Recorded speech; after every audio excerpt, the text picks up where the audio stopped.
All right, 97.7 Outlaw Radio FM listeners, you already know what time it is, and right here, right now, we actually have hip hop veteran. We got the one and only Man Terror right here, live on the Canadian FM dial this evening. How are you doing this evening? I'm doing good, man. Salute. Thank you for having me. Hey man, you are most certainly welcome. It's definitely an honor and most certainly a privilege to have such a legendary MC like yourself, man. That's been doing his Thank, thing since the 90s, man, so it's truly an honor. thank you, thank you. I appreciate you, and it's an honor to be here. But I know you're a busy guy, man, so I'm going to dive right into this broadcast. But I got to take you back to the beginning of your amazing career this far, and I have to ask, what actually made you decide to get into the music industry initially? It was funny, right? I wasn't really I could rap, but I wasn't really looking to get into the industry. It kind of almost felt that way. I was in I was in a group called the WizeGuyz. It was a group from Source Magazine and Benzino. And one of my good friends, his sister is CKOR-DB's mom, who is Benzino's daughter. And so this is '96. They like Benzino want to start a group in the Source. Come, just stay a rap for him. And I went, and it went from there. I never really chased it. And also, when you actually met up with him, that was actually one of my questions actually in the list pertaining to the WizeGuyz, man. When you actually met up with him and actually and rap for him and whatnot, was that the starting of the entire group, or how did you guys come across the other members to officially become the group as we know it, WizeGuyz?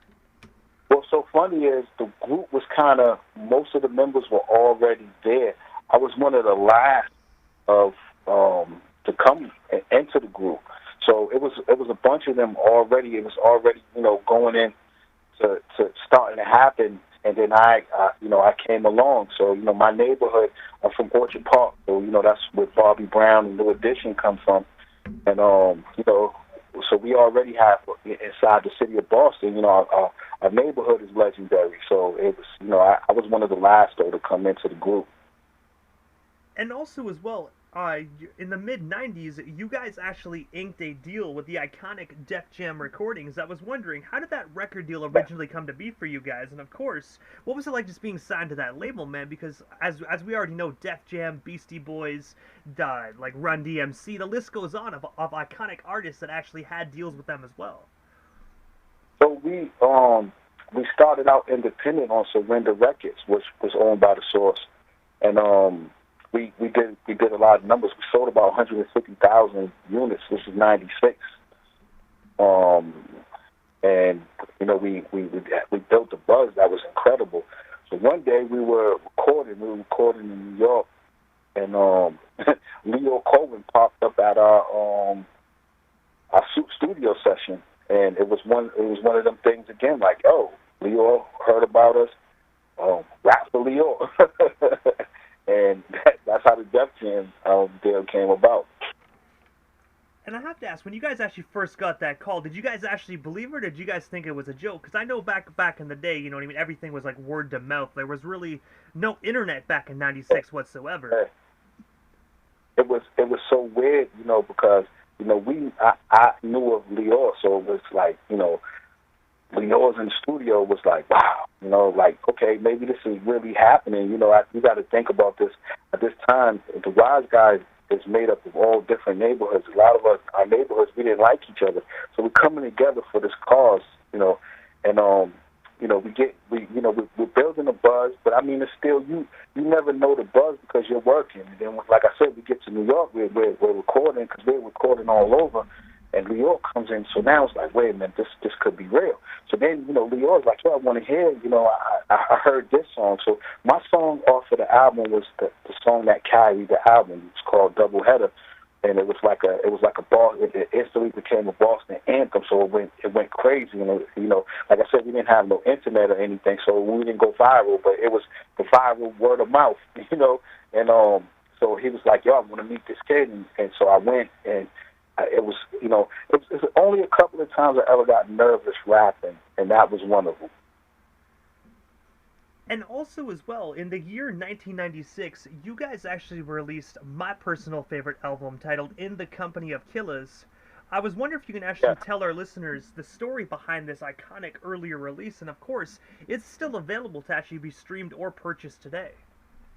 Yes, so and like I said, in Company of Killers it was an idea from Benzino and Dave Mays from the Source, to kind of bring all the top raps from all the different neighborhoods. But you got to realize, what a lot of people don't understand is Boston is made up of gangs, neighborhoods, and we took these neighborhoods and all came together, and that was the whole idea for in the Company of Killers was you was in a group of different neighborhoods and all different ways of life, and the album came out to be amazing. Like I said, to this day, we celebrated the 25th year anniversary of the Company of Killers album. We actually have a documentary, Bigger Than Music, from that era about to come out soon.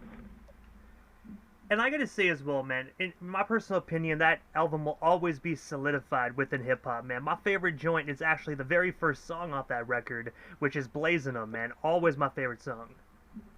Well, I'll tell you a funny story about Blazin' 'Em. So, like I said, since I was kind of one of the last ones on the project, but I'm actually the first one on Blazin' 'Em. But the Blazin' 'Em was already done, and it was a spot left for me to go in. So all the guys went in, like I said, because I came in late. So as all the guys went in, they did Blazin' 'Em, but Benzino left that first 8, 12, whatever it was at the beginning. I'm first, so I was the last person to do my verse, but I'm the first person on the song. And also as well, I have to ask as well, like when you actually were the first person and the last person actually on that song, did they say anything actually at all, or were they actually kind of like enjoyed the fact that you kind of showed up a little bit late to that recording session? Well, what's funny is because it just fits. Like you would never know, and that's why it's kind of it's weird because no one ever knows that unless I tell them. So it actually fit in like a piece in a puzzle. It went perfectly. So when you listen to it, it's like, yo, okay, that was dope. So it made sense. And also as well, going into the 2000s, you actually released another iconic album, but as a solo artist, titled The Boston G Party, that came out in the mid-2000s criteria. I was wondering if you can actually tell us about this amazing MySpace era record, and of course, where can we actually snag ourselves a copy? Well, the Boston G Party was a mixtape. At that time, we were doing a lot of mixtapes. So I released the three mixtapes with Chubby Chub. That's 50 Cent's DJ right now, but I did those with Chubb, and then it was a DJ from Roy Barboza from 94.5, which was really kind of like our big station here in Boston, and I had him hosted. But it was a mixtape, and that was pretty dope. It went big, for me. It kind of hit, and but it was mixtape era. I didn't really put it up. I didn't throw it online or anything. And it's funny because I get hit so much from people like, yo, I need to find those mixtapes. But I never really did it. And also as well, as you already know, we got connected through MJs Hip Hop Connects. I was wondering if you can tell us a bit more about that partnership, and of course, what is it like having her as your publicist? Well, I can tell you this right now. MJ is like super. She's super MJ. She gets it done. It's perfect, because she lines them up and I knock it out. So, having her on my side is, you couldn't ask for anything more, but we just keep it going. It's a great partnership, everybody, anytime you're doing anything, everyone just plays their role, and we just do what we do. So it's great. She's the best. And I gotta say, I definitely agree with that, man. I always tell a lot of individuals, I always tell a lot of individuals, I don't even know how she sleeps, because she's always working and always grinding. Yes, and that's why I said she's that super MJ right there. Like, you just watch her. If anybody that don't know, go check her out. Go watch her. She is amazing what she gets done. And, for all her clients and everyone, man. It's just it's amazing. So like I said, salute to her, definitely salute. And also as well, jumping ahead in the timeline a little bit, on December 29th of 2017, yourself and Sandro Castro actually came together to release the phenomenal single Hell and Back. I was wondering, how did yourself and Sandro get connected? And of course, what was it like just being in the studio and collaborating on this amazing project with him? Well, it's funny, man. We used to see each other all the time, coming up in Boston. We used to see each other at shows and all kind of events, but we never really worked together. And then one day, through a friend of mine, actually, Twice Style, Tony Salty from RSO, that was in the group RSO. He linked us, to come do a song. We did a song like a remix of the song After Police. And, in the time where everything was going on, so we all came in and, we did songs. And there's a video up still, too, now, Boston 6, After Police. And, we just came in just voicing our opinion. We used that beat and, kind of remixed it. And that's how we met. From there, we just became good friends. And then we went in, we did Hell and Back. It was pretty dope. It was a dope record. Still dope record. And I gotta say as well, you could definitely tell that you guys worked together before that particular project, man, because you guys had such phenomenal chemistry on that joint. Yeah, we just, it's funny because we have songs that we've done. We did a lot of songs, so I actually spoke to them not too long ago because it was like, yo, we need to drop these records. We sitting on a lot of records, and we just got the chemistry, our flows, and everything we do just kind of go. It meshes. So it's definitely something that, that chemistry is definitely there. And also as well, November 26th of 2021, you actually released the amazing 14-track album titled End of an Era. I was wondering if you can actually tell our listeners a bit more about this most recent release, and of course, where can we actually buy or stream ourselves a copy if we haven't already done so?